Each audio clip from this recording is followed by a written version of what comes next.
Good evening. Welcome to the Hillsdale College campus here in Washington, D.C. I'm Matthew Spaulding, Vice President of the college and Dean of our Van Andel Graduate School of Government based here in D.C. This is the first public lecture of the recently formed Academy for Science and Freedom at Hillsdale College. The Academy exists to educate the American people about the free exchange of scientific ideas and the proper relationship between freedom and science in the pursuit of truth. You can read more about it at our website. This is the first of what we hope and plan to be many lectures, seminars, and conferences of the Academy, which we'll host to combat the recent widespread abuses of individual and academic freedom made in the name of science. Senior scholars of the Academy are Dr. Jay Bhattacharya of Stanford University, Dr. Martin Kulldorff, formerly of Harvard Medical School, and our speaker this evening, Dr. Scott Atlas. In addition to being a fellow at the Academy for Science and Freedom, Dr. Atlas is also a senior fellow at the Hoover Institution of Stanford University. He has served as a senior advisor for healthcare for several presidential candidates and has advised Congress on healthcare reform. And from August to December 2020, he served as a special advisor to the President of the United States and a member of the White House Coronavirus Task Force. He is the author of a new book, A Plague Upon Our House, My Fight at the Trump White House to Stop COVID from Destroying America. And tonight he is speaking on the SARS-2 pandemic, appropriately subtitled, Will Truth Prevail? Dr. Scott Atlas.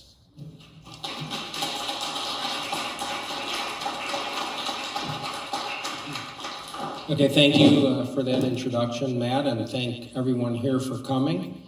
And special thanks to Dr. Arnn and Hillsdale supporters for feeling that this is a really critical time in our period to stand up for freedom and the depoliticization of science, because without science as a process to determine truth, we are going to be in trouble. So it's fantastic to work with Hillsdale in this endeavor, as well as with my colleagues, Jay Bhattacharya, Martin Kulldorff, and others.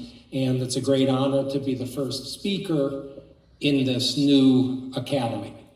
So today I will talk about the pandemic, because the pandemic is not what the academy is about, but it has exposed profound problems in our society that probably existed beforehand, but came to the fore in bright colors, in frightening colors, as we still see today during the management of this healthcare crisis. So to understand and set the scene for what problems we face as a nation and what we hope to address, expose, and put forth solutions to in this academy, I'll start by going through some of the data that is free from the lens of politics, from censorship of the media, and free from censure of other unenlightened universities that seem to not understand their role in providing a forum for the free exchange of ideas. Now, if you could turn your heads to the right, we'll look at the slides. And I'm going to go through, as I always did in my career, and as I always tried to do in the task force, I'm going to go through the data, because we absolutely must live in a country where facts matter. And we are seeing an overt denial of facts here that at times can be frightening. So to understand what's going on, we need to know the facts. And then we will lead into, I will go forward and talk about what the results of the management were of the pandemic, where we are today, and how to move forward. Now, this all started back in early 2020 when the World Health Organization came forward and made several claims about this so-called novel virus called the SARS-2 virus. And those claims, first and foremost, were that this was extremely lethal. and made the claims that were absolutely incorrect to anyone who had any experience looking at things like fatality rates of diseases, but they took hold rapidly in the public. And why did they take hold? Because they were joined in by computer modelers who, frankly, were not normally in a position of a lot of influence in the public. And these models were based on false assumptions. Then the public health leaders came forward and with their newfound stardom started amplifying this false data. And then that was really amplified by the media and social media, as we know, so that the really rapid ingraining of the public was from the media and the social media. What was claimed? SARS-2 coronavirus has a far higher fatality rate than the flu by several orders of magnitude. Everyone has a significant risk to die. No one has immunity because the virus is new, hence the N for novel. Everyone is dangerous and spreads the infection. Asymptomatic people are major drivers of the spread. Locking down, which means closing schools and businesses, confining people to their homes, stopping non-COVID medical care, and eliminating travel and personal movement, will stop or eliminate the virus. Masks will protect everyone and stop the spread, and immune protection is only from a vaccine. And every one of these claims is false, is factually incorrect, every single one of these claims.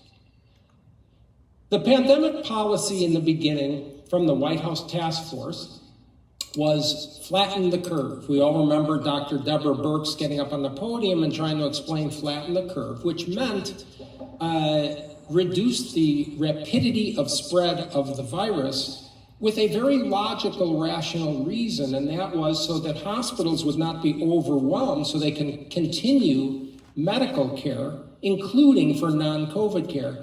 And secondarily, flattening the curve, delaying the spread, would allow for the development of production of personal protective equipment, sending beds where needed around the country from the federal, as part of the federal solution, medical personnel availability for any hospitals that would be overwhelmed, and hopefully delay so that some production of drugs or vaccines would be initiated. The problem was that curve, by the way, flattening the curve never meant reducing the number of cases, never. The same if you want to be a mathematical person looking at a curve, the area under the curve didn't change. The number of cases was never supposed to change with flatten the curve. The number of deaths was never going to decrease with flatten the curve. Flatten the curve was specifically to stop hospitals from being overcrowded. What happened sort of magically and almost inexplicably was these same public health leaders changed their strategy to, instead of a very temporary 2-week flatten the curve, stop COVID-19 cases at all costs. And so what happened was that Dr. Deborah Birx, who was the head of the medical side of the task force, the so-called task force coordinator from end of February 2020 on, and Dr. Anthony Fauci, who was not the head of anything except that he was the most visible, most influential task force member, advised lockdowns, school closures, business restrictions and shutdowns, limits on medical care, a host of other personal mandates, restrictions, and quarantines. And the result of that advice was that the governors throughout the entire country, with rare exception, followed that advice in the spring of 2020 and throughout most of the year. And over 800,000 American deaths have been attributed to the virus. Millions of families, so they did not stop the deaths. That strategy did not stop the deaths. Millions of families and children were severely harmed from the lockdowns, particularly low-income families and poor kids from that policy, from the lockdowns, not the virus. So to conclude, if anyone has that conclusion, that the United States federal pandemic policies failed, that U.S. lives were lost due to the wrong policies, then one must conclude that the Birx-Fauci restrictions and lockdowns failed because those were the restrictions that were widely implemented during the entire year of 2020 and beyond. That was to set the record straight on something that's very important to understand. Because what we're seeing is an Orwellian attempt by lockdown advocates to blame people who were opposed to what was implemented for the failure of what they advised and what was implemented. Now, the problem at the beginning of all this, without even talking about the results of the lockdowns, where the data is severely flawed.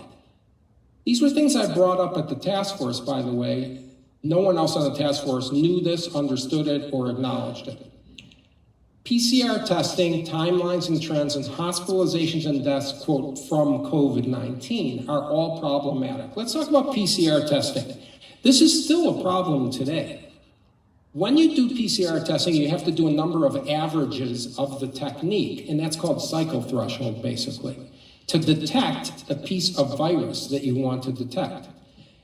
At a cycle threshold of 35, which is the value that we use to report most PCR tests. In fact, you can see that in the United Kingdom, the NHS used a cycle threshold of even higher, 40 to 45. The US used 35 to 40, and the FDA recommended 40. Israel used a cycle threshold of 37. This is the number of averages used to detect the virus. And the machine doesn't stop until you detect the virus. So if it took 40, that meant it took 40 to detect the virus. It turns out that more than 97% of the positive tests using that technique are not detecting live contagious virus. They're detecting dead virus or minuscule amounts, people that are not a threat. So the positive PCR test does not mean you're contagious. That's a problem because you're confined, you're quarantined if you have a positive PCR test. The second surprise, and I didn't know this until later, was that somebody on the task force actually knew this besides me. His name was Anthony Fauci in July 2020, who said at a cycle threshold of 35 or more, the chances of it being replication competent, meaning contagious, are minuscule. In his words, he said, you gotta say it's dead nucleotides, period. Irrelevant. A positive test is not relevant if it's detecting non-contagious virus. The second big issue to talk about here is we're starting to see a little bit of discussion, this admission of this now, but this is known in the summer of 2020. I didn't get to the White House till beginning of August, end of July 2020. People that are hospitalized and categorized as COVID patients are often that categorization is used because they have a positive SARS test. They're not in the hospital for COVID. They have, in fact, no symptoms of COVID whatsoever. They're in the hospital for something completely unrelated, head trauma, broken leg, appendicitis. But once they have a positive virus test, they're called COVID hospitalization. How often does that occur? This is a paper from Stanford's Pediatric Hospital from May 2021 that reviewed their own charts. And it turned out that about half of patients had zero symptoms of COVID, but were categorized as COVID patients just on the basis of a virus test. This is a gross overestimate of the danger, therefore, of COVID in children particularly. This is a study, a larger study, of 163 COVID patients in children. 86% of them did not have COVID. They were categorized as COVID. They did not have COVID. 86% of hospitalized patients. The CDC actually admitted this in a review that was published in April 2021, where they said that the symptoms of reviewing the death certificates and hospitalizations in children, 35% of them did not have any symptoms that could, in their words, plausibly be categorized as attributed to COVID. This is death certificates.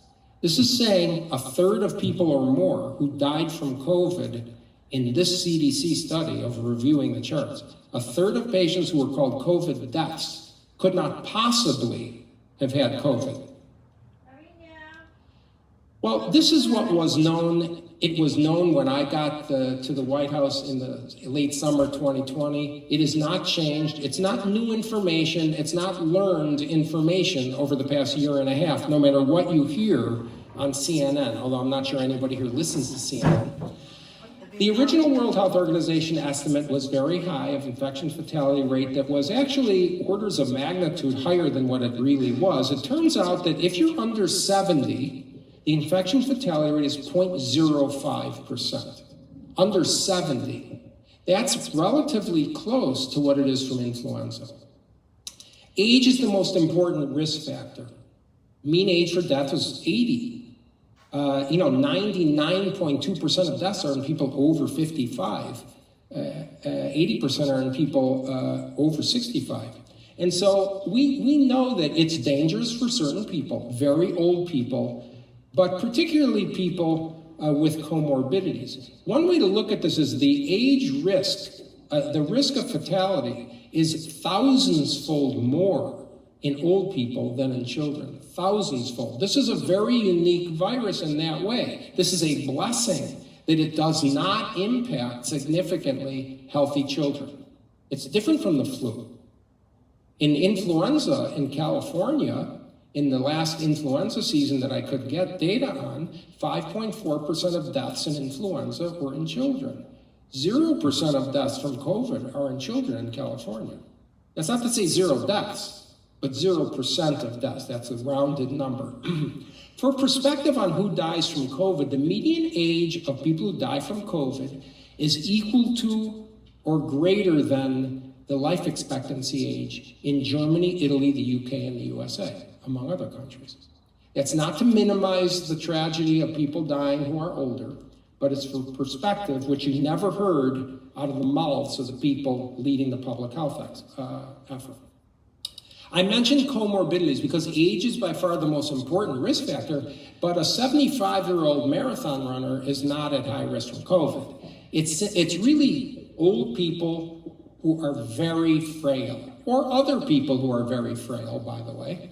And what does that mean? That means they have underlying conditions, which now everybody uses the word comorbidity. It turns out that 2/3 of people who died in the US, 2/3 of them had 6 or more comorbidities.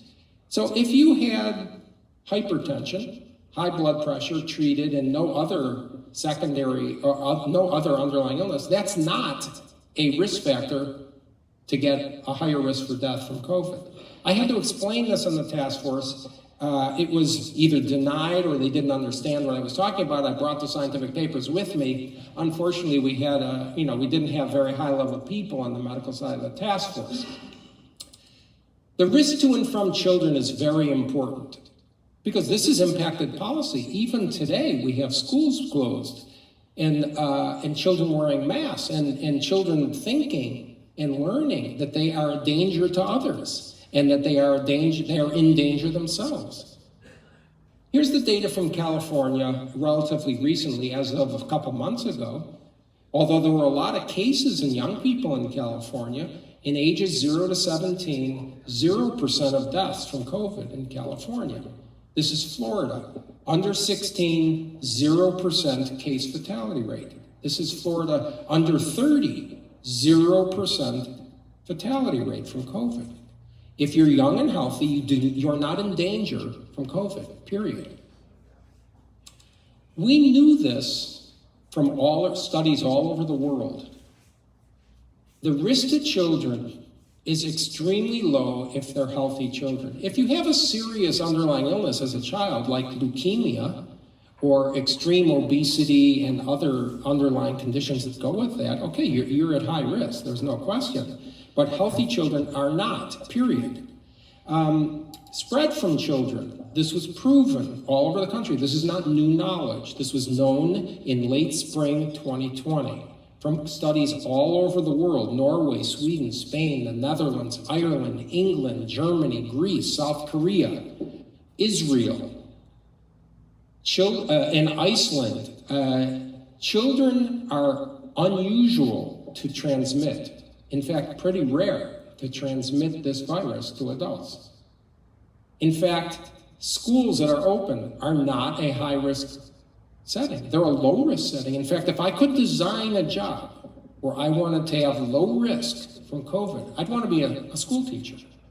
There is no special material, vaccine policy, testing policy, barriers, distancing, or anything else that's needed in schools if you believe in fact. In fact, Sweden opened up all their schools during 2020, during the height of the pandemic. I'm not talking about Omicron. I'm talking about the wild type virus, the regular virus, the first virus that was part of SARS-2. 1.8 million children attended school full time. No masks, no distancing, no measures whatsoever in Sweden's schools, and no significant problem from COVID. Were there some cases of hospitalizations? Yes. How many deaths were there? 0. Healthy children have extremely low risk of serious illness from COVID and almost no risk of death. Children rarely spread the virus to adults, and there is absolutely no special risk to teachers in school. Any teacher who says that there are certain conditions that have to be met is making excuses and does not have the interest of your children at heart.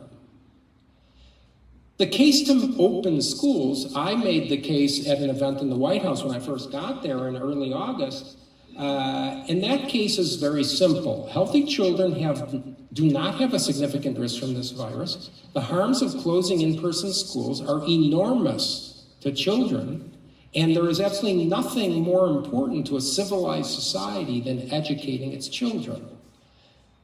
The second part of this stuff is the harms of the closures that is never spoken about. Online learning is a failure, and it is not just because people don't have computers. In the country in the world with the most widespread broadband access and computers, the Netherlands, they had severe drops in learning in children, particularly in certain classes of families, meaning less educated parents, for instance. Again, highlighting that the lockdowns were a luxury of the rich. The affluents had no significant problem with the lockdowns, but the people that those same elite class pretend to care about, working class, lower income families, they were destroyed by the lockdowns, and their children were specifically harmed from the school closures. In Virginia, nearby here, of course, this was early data from I think summer of 2020 that had already been compiled. Massive explosion of failing grades, up 83%. Reading and math losses 30 to 50%, just after the spring 2020 closures. These closures went on for months and even the full year in most of the country. A Stanford study said the findings on learning losses are chilling. That was the first sentence of their conclusion. Again, all of these losses were far greater for minorities and the poor. And there were other losses that people, presumably in this room, don't really think about. A lot of kids, that's the first place they get hearing or vision problems detected because they don't have a family doctor necessarily. They have nutritional needs met. All of our children go to school to learn conflict resolution, group interactions, physical activity. You can learn a lot online, but you can't learn socialization. What about more serious harm? This is compared year to year, the 2020 lockdown year versus the previous year. Closing in-person schools and mental health in teenagers is the title of the slide, but what this slide shows is there was a significant drop in all medical claims to doctors, all medical visits by teenagers because medical care was disrupted significantly. But there was an explosion of mental health claims. This is actual insurance claim data comparing year to year 2020 to the previous year of 2019. That's mental health claims. What about this slide? This is a tripling of self-harm visits year to year by teenagers during the lockdown because of the isolation. What do we mean self-harm? We mean children putting cigarettes out on their skin, slashing their wrists. And I'm being graphic intentionally here because these are real people that were impacted. This is not about stopping a respiratory virus that, by the way, children have no significant risk from if they're healthy. This is generalized anxiety disorder, major depressive disorder, and adjustment disorder, an explosion in college-age children. Massive harms to the younger generation due to the lockdown, the isolation. This is an explosion of overdoses, substance use by teenagers. This is all teenager year-to-year data, 2020 lockdown year versus 2019. And there are many, many other things I could quote. I won't go through the whole slide, but just to cite that in a July CDC study from 2020, they said that 3/4 of college-age children in the United States reported at least one mental health symptom by June 2020. And there was 1 in 4 of our college-age children thought of killing himself in June of 2020 because of that first spring lockdown. Mandela said there can be no keener revelation of a society's soul than the way in which it treats its children. The way in the United States has treated its children is a disgrace. And I'm saying that specifically because this country is an outlier. We are the only country among our peer nations that closed schools in the fall of 2020. All the European countries, almost without exception, knew the data and they opened their schools. We didn't. Something like 17% of kids in the US had in-person instruction. Now, lockdown is very important because it's a dirty word now, and the people who are the lockdown advocates know it's a dirty word, so they try to run away from their own policy. Lockdown means closing schools and businesses, limiting medical care for non-COVID illnesses, limiting personal interactions, including seeing your own grandparents or grandchildren, restricting personal movement, travel, curfews, and quarantining low-risk, asymptomatic people. That's lockdown. What did the lockdowns do? They failed. Why do I say that? Well, this is Bjorn Skov's study, March 2021 on the left, looking at the data in mortality from 24 European countries. The more severe lockdown policies did not reduce death from COVID.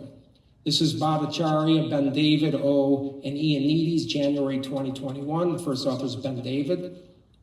They looked at the spread. Restrictive lockdowns did not reduce the growth of cases. In fact, John Ioannidis was quoted as saying the lockdowns in many cases were pro-contagion. Because remember, the lockdowns confine people indoors. I mean, this is completely antithetical to simple common sense for a virus that spread indoors. And the most striking study of all that I recommend everyone look at who wants to be informed from data is the study from Rand Institute in June 2021 that said that the analyzed lockdown policies in 43 countries and in all the US states. And what they found was that with longer shelter-in-place orders, there was an increase in excess deaths. Excess deaths are deaths beyond baseline of a non-pandemic year. So longer in shelter-in-place orders, longer lockdowns, more excess deaths. Faster lockdowns, earlier onset, more excess deaths. In the 43 countries with available data, the excess deaths were falling before the lockdowns, but once the lockdowns were instituted, the excess deaths began increasing at the time of the lockdowns. And that was also true in the United States, where deaths increased once the lockdowns were implemented. The false dichotomy was set up to make people believe that lockdowns were the only way to go. Now, what do I mean by that? Well, this is back in the spring of 2020, where I wrote a paper because I wondered, where were the economists? The economists knew from decades of literature that a severe economic shutdown will kill people. Yet the false dichotomy was set up by the lockdown advocates that people that were against the lockdowns were choosing money, economy, over lives. But it really was a lie. It was a false statement. It was lives versus lives. We did a study. I did this because I was called up by one of the University of Chicago economists, John Burge. We did this together with Ralph Keeney from Duke and Alexander Lipton, who was from University of Jerusalem. And we quantified that the loss of life years by May of 2020 was double from the lockdown than from the virus. Why would that happen? Because medical care was shut down, first of all. Okay, we might not remember it, but half of a 650,000 US cancer patient population skipped their chemotherapy. They were afraid to come into a hospital. 40% of stroke patients, half of heart attack patients did not call an ambulance. They were afraid to come into a hospital. Organ transplants from living donors were down 85% from the previous year. These medical illnesses did not go away. Everybody understands that, of course, but you don't think about it. More than 2/3 of cancer screenings were skipped. What do you think is going to happen to these people? The cancers didn't go away. They're going to come back with widespread disease, what's called metastatic disease, which is severe pain, severe suffering, and many of them will die because they skipped their cancer screenings and their chemotherapy if they had a cancer. Severe child abuse cases brought to the emergency room skyrocketed. It wasn't bad enough that 200,000 to 300,000 child abuse cases were not reported in the spring of 2020 alone in the US because the schools were closed, and the schools are the #1 agency to notice child abuse. But massive increases in the cases that were brought to the emergency room. Now, what does that mean? Okay, I've been a doctor where I've had to come in the middle of the night and look at a head CT scan and tell the police that's standing there, this baby cannot go home with these people, this is child abuse. And so when you're used to that, and you know what happens with people, the people that bring their child into the emergency room, who beat the child, they think they killed the child. These are the most severe cases, skyrocketed by 35%. I was getting emails from emergency room doctors all over the country, including in Michigan, by the way, speaking of Hillsdale, telling me what was going on in their emergency rooms. During the first 2 months of the pandemic, 2 months, more than 1/3 of US excess deaths were not due to COVID. Those were lockdown deaths. The lockdowns literally killed people. The lockdowns, as I say, are the luxury of the rich. Why is that? Because not only were people able to order in their food, have people from Amazon come in and deliver their stuff, get together with their neighbors in the neighborhoods like where I live in Palo Alto, where everybody's got a PhD and you can have a little homeschool. Regular people don't have that, but even worse, this is national data unemployment. Low-wage jobs during the first year or so of the lockdown dropped by 23.6%. High-wage jobs increased by 2.4%. The lockdowns of the United States inflicted worldwide harms. We don't think about this stuff, but when you look at the numbers, it's staggering. And what I mean by the lockdowns are the lockdowns and the advice of the faces of public health leadership of the US, because these people are listened to all over the world. Everybody in the world knows who Dr. Fauci is. The public health leaders of these other countries, they're influenced by the public health leaders of the United States. We are an interconnected world, obviously. Economically, there's no way to disentangle what happens in a poor country when the US shuts down. That's where they get their income. And so we look at things like interruption of medical care and the supply chain to these poorer countries. This year alone, there will be 400,000 new deaths from tuberculosis alone. Tens of thousands of additional malaria deaths in babies occurred in 2020 because they couldn't get the resources. They couldn't get the malaria nets. Everything was locked down. The medications were disrupted. 1.5 billion children were shut out of education. 100 million more children. This is UNICEF projection. And other international organizations. 100 million more children will suffer sexual abuse and exploitation, violence, genital mutilation, and childhood pregnancies because of the lockdown. When poverty occurs because of economic shutdown in a poor country, life expectancy falls. Not everywhere in the world is the United States. When you have countries in Africa, Southeast Asia thrown into abject poverty, 97 million more people in 2020 alone were thrown into extreme poverty. What does that mean? That means they get less than $1.90 a day to live on. Okay, so in places like Bangladesh, as one example, their whole GDP really depends on almost depends on one industry, garment manufacturing for the Western nations. You shut down the US and Western Europe, you've wiped up the total income for 4.1 million families in Bangladesh. This is the analysis of the impact of the lockdown on a global basis that was published in the summer of 2021, analyzing 124 countries, and it showed, number one, the countries with the biggest reductions in mobility, meaning the lockdowns, were associated with the biggest losses of life. And 1.2 billion life years were lost due to the lockdowns, 25 times as many life years as was lost due to COVID. The lockdowns failed to protect the elderly. They failed to stop the spread of the virus. They killed people and destroyed families and sacrificed children, especially low income and the poor, while sparing the affluent. That's the science, for people who want to quote the science. Now, the alternative always existed. I said it after John Ioannidis said it from Stanford in late February, early March. And then several other people said it, Sunetra Gupta of Oxford, Jay Bhattacharya, and Martin Kulldorff, my colleagues in this Hillsdale initiative, and several other people. The alternative was focused or targeted protection. This was not even complicated. This is simple common sense. We knew who was at high risk. We knew who wasn't at high risk. Let's protect the people at high risk and not destroy the people at low risk.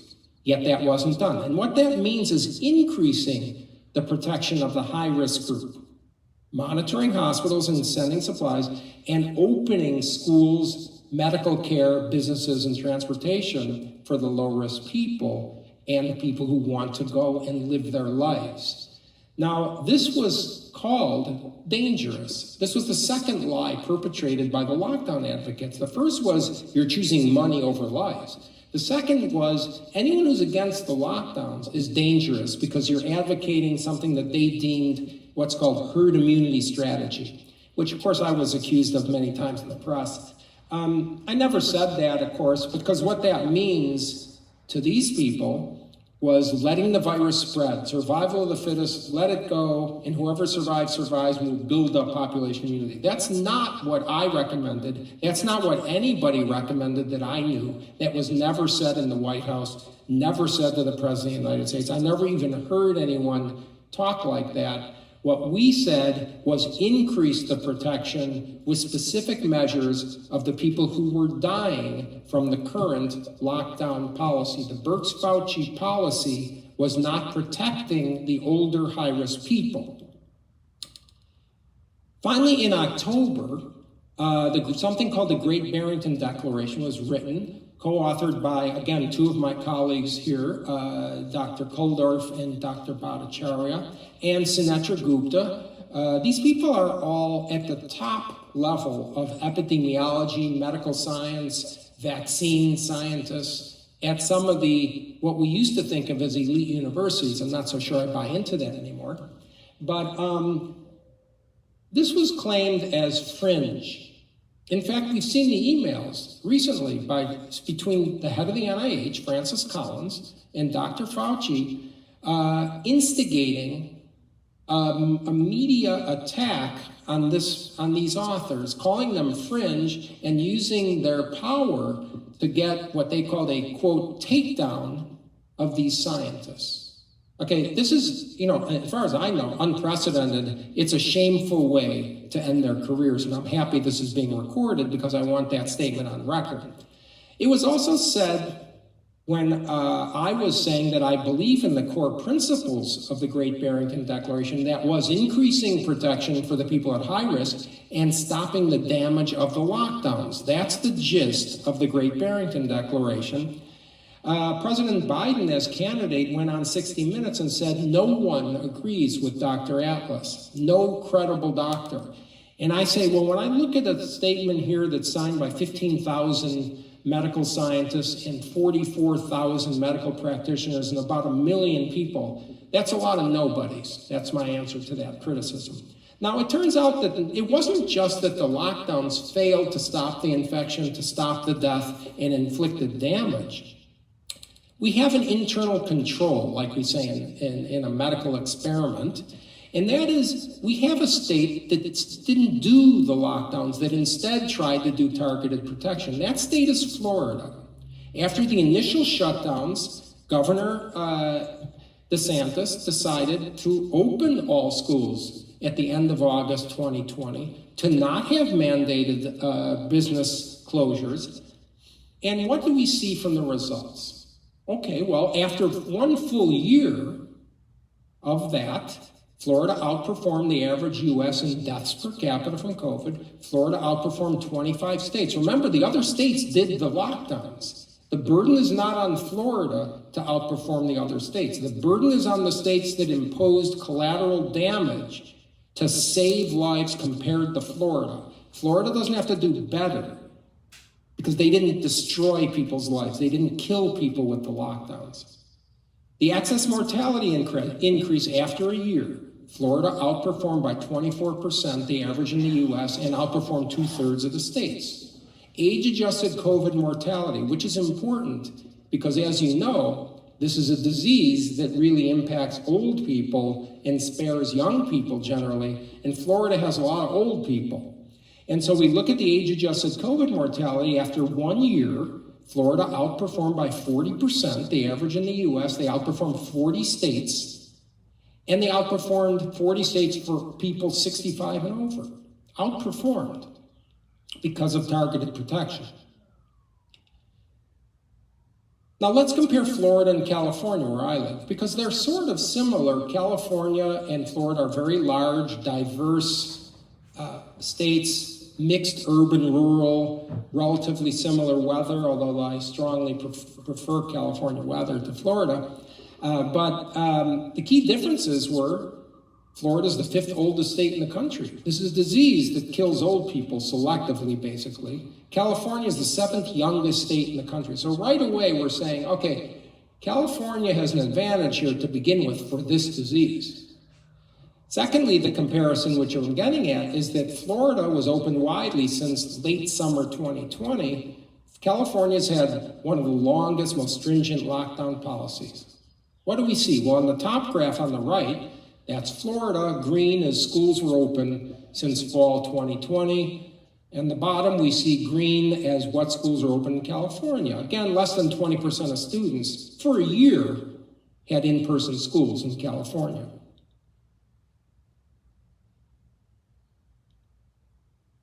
What about protecting people from dying? This is after 1 year. Age-adjusted COVID mortality rate worse in California than Florida. Excess mortality increase worse in California than Florida. That's after 1 year. Now what happened is the media and normal people, I guess, and I don't consider the media normal people, like to take a point in time and say, aha, okay, now look at Florida. Okay, so they did that at the late summer 2021 when there was a surge of cases in the South. On that graph, you can see that yellow and bright toward the white is increased cases, whereas the rest of the country is pretty dark, meaning not a lot of cases. That was the surge in the late summer 2021. And they said, wow, look what happened. Well, I wrote in the preface of my book, the foreword of my book, that, and I was writing it at the time, I said, what's going to happen, of course, is that the cases are going to go down in Florida and then go up in the rest of the country, because how did I know that? Which is exactly what happened on the October 3rd map. Very few cases in the South and Florida. The rest of the country was basically exploding. How did I know that? Because that's what happened last year, identical. Last year, meaning the year before, this is July 2020, cases in the South, Texas, Florida, not much elsewhere, and then in the fall, exploding in the rest of the country and very few. So you have to be careful when you're making the comparison. So I gave you the comparison after 1 year. Now I'm giving you the comparison after the entire pandemic relatively to date here. This is January 7th. Excess mortality during the whole pandemic, California did worse than Florida. No matter what you hear from the politicians in California, they either don't know the data or they're lying. Those are the only two options. This is age-adjusted COVID mortality by state. This is at the end of the year 2021, and we see that Florida outperformed more than half the states, roughly 60% of the states, and it's about the same as California in age-adjusted mortality. This picture evolves, of course, because this doesn't include some deaths, but we'll see what happens. But basically, again, the burden is on the other states, not on Florida, to prove they did better. Let's talk about the vaccines. This is a topic that everybody wants to hear about. This is the data on the vaccines. I'm not going to give you any of the opinion. I'm going to show you the graphs from the studies, and then we'll talk about what they show.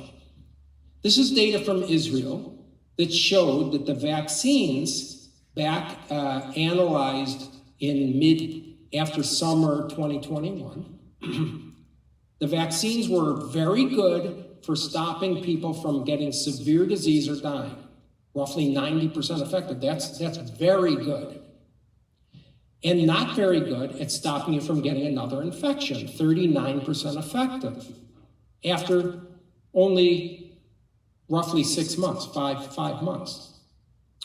This is their data on symptomatic infection, any infection, symptomatic infection, hospitalization, and severe COVID or death. Hospitalization or severe COVID, again, 90% for the duration of the study. The problem with not understanding that and claiming on one hand that the vaccines don't work is you're undermining the confidence people should have in the value of the vaccines. The vaccines prevent people from dying. And I'm going to show you more data on this. This is a study from Qatar, October 2021. Why would I look at Qatar, by the way? You'd think, oh, why would I trust Qatar? Well, first of all, I don't trust the data coming out of the CDC, and so I'm forced to look at other countries. Second of all, Qatar actually, they vaccinated almost their entire population. They were very rigid about it. So it provides a good sort of experimental setting. And they looked at protection against death, hospitalization, and infection. And here's what they showed. And what I'm going to show you here is that after 4 months, there's only about a 20% effectiveness against getting another SARS infection. So after 4 months, the protection against getting an infection with vaccine is minimal. It disappears. This is the protection of vaccinated people against getting severe, critical, fatal cases of COVID, very high. Down here you can't comment because this error bar means there's very few cases. So through the duration of the study, you're talking 85, 90% effectiveness against death and severe disease. That's very good. This is a study from Sweden. This is the effectiveness of the vaccination against the risks, as I talked about, of up to 9 months. The vaccine effectiveness against getting COVID, meaning a set of symptoms due to the SARS virus, drops significantly in all comers after about 4 months, like Qatar's data. What about against hospitalization or death? After about 9 months, it drops when you take all comers. But I looked at their data and made a new graph from their data. This is their data, it's not in the paper. And it shows that people that are under 80 years old, the protection against death is very high. This is Sweden. The protection drops against death in people who are over 80 after about 6 months to about 50%. So there is a waning of protection of the vaccine against dying, but not for people under 80. This is the data we know so far. Remember, this is a new vaccine. We haven't had this for years. Here's the study, the follow-up study on comparing those who've had the infection versus those who've been vaccinated but never had the infection. This is the Israel study from late summer. People who have recovered from COVID but never been vaccinated have a 27-fold fewer cases than people who've been vaccinated but never had COVID. Okay, this is the point that you get COVID, you get what people call natural immunity. This is not news, by the way. It would have been a shock if this wasn't true. This is biology that you learn in high school if you're taking AP biology. Every single competent doctor should know this. This is expected. This is proven in other viruses, and it is also proven in this virus. People who have recovered from COVID but never been vaccinated have a 13-fold decrease incidence of any infection compared to people who've been vaccinated and never had COVID. And people who've had COVID and recovered but never vaccinated have an 8-fold decrease in incidence of COVID that requires hospitalization compared to people who've been vaccinated but never infected. The protection of having had COVID without vaccination is better than the protection of having had vaccination without COVID. That's fact. It turns out that they also looked at the people who've been who've been recovered from the infection but never vaccinated versus recovered and then vaccinated, just in case. And they looked at what happened with these two groups. Against symptomatic infection, no difference. Against all infection, no difference. There's no difference in the Israel data between people who've been recovered from COVID and never vaccinated and recovered from COVID and then vaccinated. No difference. No benefit to the vaccine in people who recovered from COVID. That's what that Israel study showed. The follow-up study from Israel, December 2021, they had 3 categories of people: recovered but never vaccinated, recovered then vaccinated, or vaccinated then recovered. And then what happened later? All 3 categories had equivalent protection against another SARS infection. That means people who've been recovered from the infection with or without a vaccine have the same protection. That's the Israel data. All 3 groups, anyone who's recovered with or without a vaccine, has far fewer new infections than people who've been double vaccinated but never infected. That's a fact. Protection against severe COVID, because that's really what counts if you think about it. Recovered people, recovered then vaccinated, vaccinated then recovered, have the exact equivalent protection against severe COVID. That means people who've had the virus and recovered compared to people who've been vaccinated and also had the virus. No benefit in that study to being vaccinated for people who've had the virus. People who've been vaccinated have a 4 to 10-fold higher rate of severe COVID than people who've recovered from COVID once, even if they've never been vaccinated. This is a graph of that. This is the easier slide I should have shown first. This is time, left to right. The blue is, light blue are people that have been vaccinated but never had COVID. What is the incidence of getting infected? It's increasing over time. These curves are people who've been vaccinated, then recovered, recovered alone, never vaccinated, and recovered and then vaccinated. They're all the same over time, and much lower than the people who've been vaccinated but never infected in terms of new infections. It's not opinion. This is newer data on Omicron. This is Denmark. December 20th study.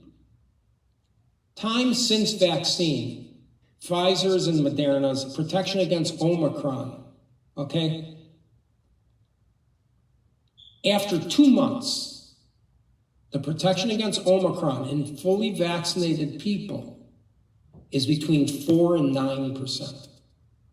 Okay, that's nearly zero, right? In 2 months, if you're getting vaccines repeatedly to stop you from getting the infections like Omicron, and it takes 2 weeks to generate antibodies to the vaccine, you're gonna have to get an injection every month, every single month, forever. This is something I didn't highlight, but at the bottom of the slide, this is their data on the booster protection against Omicron. At the peak of its protection, meaning at the end of 1 month, 54% only stoppage of new infection with Omicron. At the peak of the booster's protection against Omicron.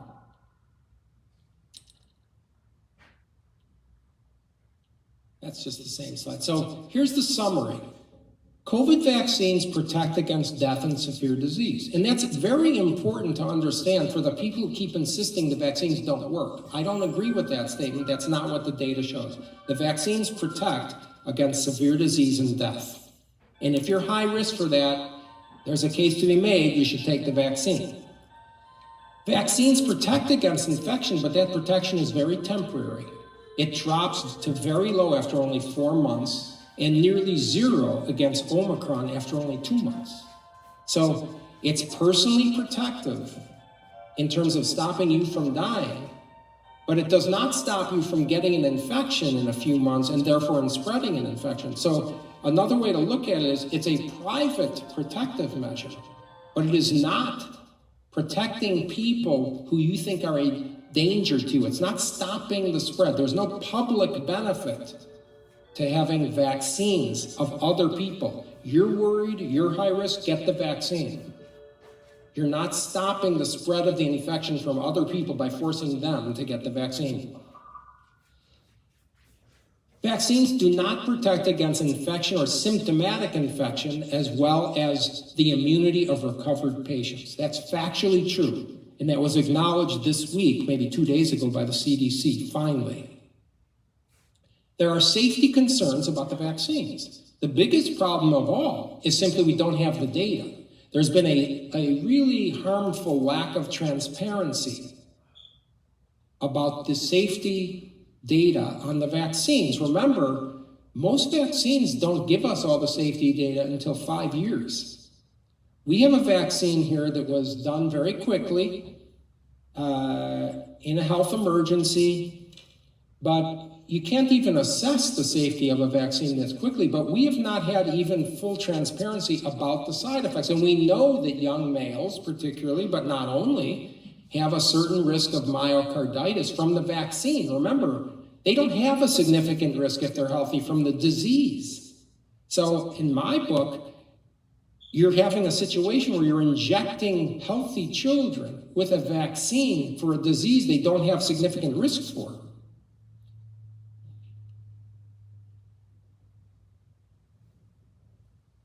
What about COVID vaccines in children? This is a quote, a shameful quote, from the editor-in-chief of the New England Journal, Eric Rubin, October 26. Quote, "But we're never going to learn about how safe this vaccine is unless we start giving it. That's just the way it goes." I never thought that would be said in the United States of America. This is a quote from another country because I said we were an outlier with closing schools. We're an outlier with the vaccines for children. We keep pushing vaccines for children in our schools and elsewhere. Healthy children. The UK's advisory committee said the margin of benefit, based primarily on a health perspective, is too small to support advice on a universal program of vaccination of otherwise healthy 12 to 15-year-olds. Where is the moral and ethical concerns of our U.S. public health leaders? America's media has contributed to the frenzy in the United States, and it's been uniquely harmful. This is a study comparing, this is, I think, November 2020, comparing the English-speaking media in the U.S. versus elsewhere. Negative COVID stories, U.S. major media, 91% quantifiably negative. Non-U.S. English language media, only 54% negative. We had the same pandemics as Western Europe had. The U.S. media stories of increasing cases outnumbered the stories of decreasing cases in 2020 by a factor of 5, even when the cases were declining. There was a distortion of what was going on by the United States media, including about schools. What is the legacy of that? The legacy is a damaged public, particularly younger generation. I talked about the psychological impacts that were horrendous. What about just simply softer things like fear? Okay, this is in the summer of 2020. This is in purple. The share of respondents worried that it was serious health effects coming to their generation compared to the reality. The younger generations were grossly exaggerating by factors of 100 or more how dangerous the virus was to them, whereas people that were over 65, they had a rational assessment of what was going on, and they were the only ones really at risk. In fact, there was a survey done in spring of 2021, and we notice here that people in college age in the United States, half of them said they were nervous about any social interaction again. I mean, that's striking to me. That is really tragic. You know, public health is more than just stopping this virus. During the lockdown, Americans gained a lot of weight. But what I'm pointing out here is that college-age generation, 52% of them had an unwanted weight gain during the 2020 lockdown, and that weight gain averaged 28 pounds. That's obesity. That's a public health problem. That's not a cosmetic extra 5 pounds. I mean, it's really incredible. Now, all of this is getting to the point of the talk, which is why we're so focused on this in this Hillsdale initiative of the Academy for Science and Freedom. Because we have lost trust, rightfully so, in institutions that we need to trust. One, of course, is media and social media. Another is science, public health agencies, scientific journals, teachers and education leaders, and academia in general. Why have we lost trust? Because they've given erratic advice, often directly contrary to the evidence. They falsely declared consensus in scientific journals on things that were simply false, let alone no consensus. And by the way, you don't declare what science has shown by saying we are in consensus here. That's not how it works. There's been a gross politicization of science. The scientific journals, including the best journals in the world, Lancet, New England Journal, British Medical Journal, JAMA, have been publishing diatribes against people who just simply disagreed with the interpretation of the data that they wanted to hear. Instead of criticizing the data, they've been character smears. That's politicization of science. There's been intimidation and censure on university campuses, which is reprehensible, destructive to the free exchange of ideas that universities are supposed to stand for, and dangerous because these are the people in charge of educating our children, the nation's future leaders. There's been overt censorship in the media. They pulled down YouTube videos, not just of me, of many people. Governor DeSantis had a panel on the pandemic management early in 2021. He asked me, Dr. Bhattacharya, Kuldorf, and Gupta to participate in his panel, open to the press. We had Q&A. YouTube pulled it down and said it was misinformation. It's the governor of Florida and four, pretty credentialed researchers on the pandemic. And luckily, we had a governor in Florida who called me up the next day and said, we're going to do another panel on the pull down by YouTube. So you can't be afraid. You have to continue. Thank God for people that understand that. Now, I want to talk specifically about what's happening on university campuses because Hillsdale is a university campus. And Hillsdale doesn't do this, and this is a direct contrast to why we need university leaders who understand that this kind of behavior that I'm going to point out is unacceptable to a university. This is sort of a story of three Stanford University medical scientists, John Ioannidis, myself, and Jay Bhattacharya. And we all said the identical things about who's at risk, about the risk to children, about immunity from the infection, about the ineffectiveness of masks, about how schools should open, about the harms of lockdowns, and about the way to do this was focused protection. And not only do I know we said the same things, I often said exactly what they said. I was talking to them almost every day for almost the whole year. Yet only one of us was issued an official rebuke from faculty members in the Stanford University Faculty Senate. I wonder why, okay? And the why is because I had the audacity to think that I should help the country under a president that the Stanford University faculty doesn't like. And why do I say that that's so political? It's not just I'm thinking this is the voting record of Stanford's zip code where I happen to live. And compared to California, the Biden-Trump vote in the state of California was 2-1 Biden.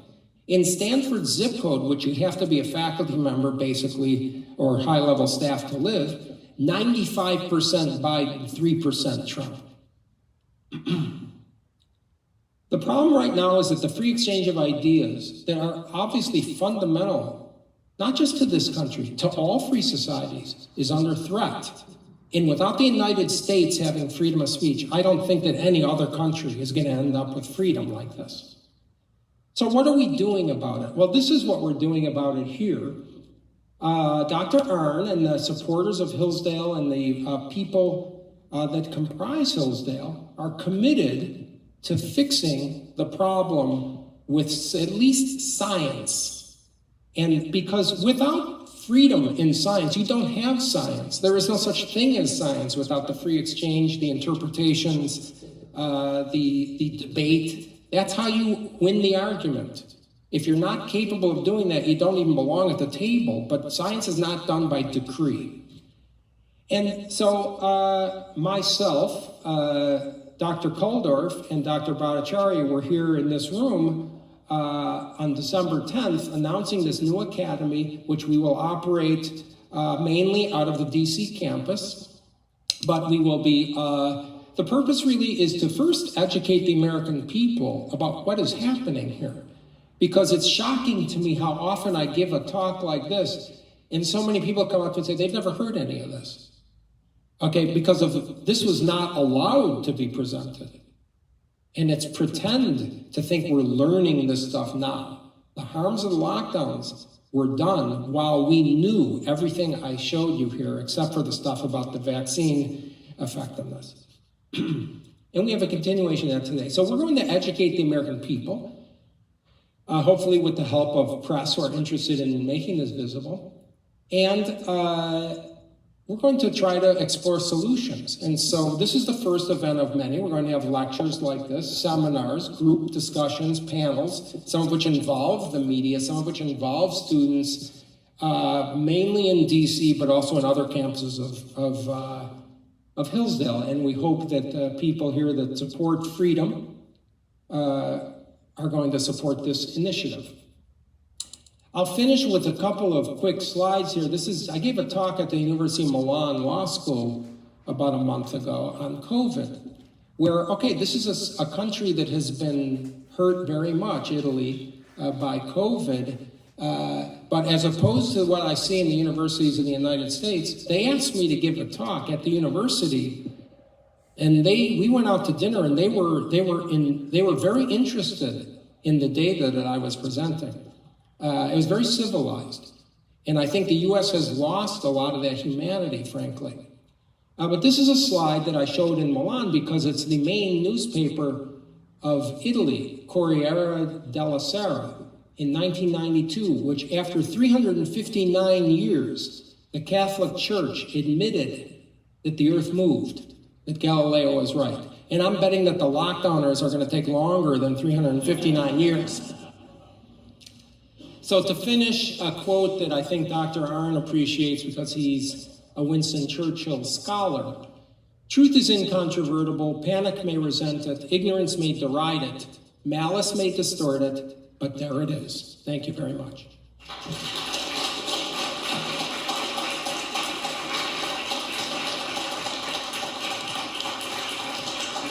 Thank you. So we have some time for questions, and I think this is important to ask questions because everybody has questions about what they've heard, what they've seen, and we have roving microphones. And so we're going to start out with the back of the room.